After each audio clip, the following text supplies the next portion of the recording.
ભાવનગર શહેરના કુંભારવાડા માઢિયા રોડ મામાની દેરી પાસે કનકભાઈ નામના યુવક સહિત 5 ઉપર 3 શખ્સોએ હુમલો કર્યો હતો। આ મામલે કનકભાઈએ જણાવ્યું હતું કે આ શખ્સોને પોલીસની ભીંસ વધી હોય જેથી દારૂ થોડો સમય માટે છુપાવવા દયો જે અંગેના પાડતા જેને લઈ આ શખ્સો ત્યાંથી ચાલ્યા ગયા અને થોડીવાર પછી હથિયારો સાથે આવી પરિવાર ઉપર હુમલો કર્યો હતો, જેમાં 5 લોકોને ઈજા પહોંચતા સારવાર માટે હોસ્પિટલ ખસેડવામાં આવ્યા હતા।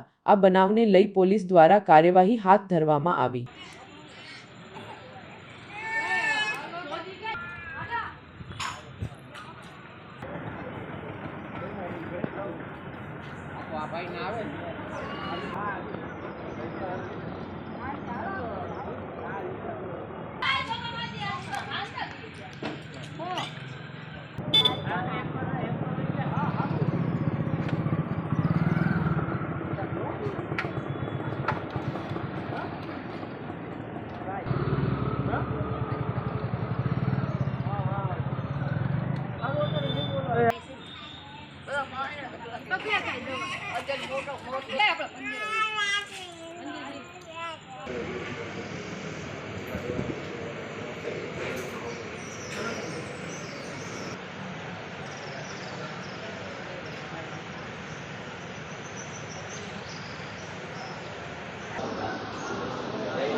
એ અમે 5-6 જણા બેઠા હતા। એ 3 જણા આવીને મારા સાસુવારે વાત કરી એ કે અમારે દારૂની થોડીક ભી છે, અમને દારૂ મૂકવા દો આ જગ્યાએ।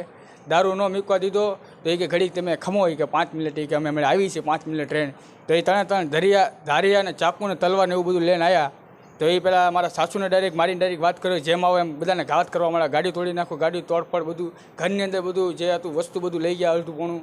એ એક ચીકા હતો, એક હારૂન મિયાણા, પછી એક અચુ મિયાણા, આ દારૂનો ધંધો કરે છે।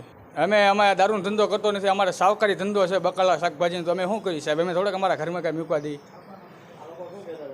એ કે હવે અમને મૂકવા જ દો, તો તમે ન હોય તો અમે ન મૂકવા દીધું। તો એ કે અમને તમે 5 મિનિટ રહી જાઓ, એ કે તમે એમ કાંઈક કરવી એમ તમારી રીતનું। તો અમને શું એવી ખબર કે આવું બધું આ કરશે, આમ આવી ઘટના। હારૂન ને ચીકો ને ઓલો અચુ, એક લક્ષ્મી, એક કિશનભાઈ, પછી એક જ્યોતિબેન, પછી એક ગંગાબેન ને કનકભાઈ।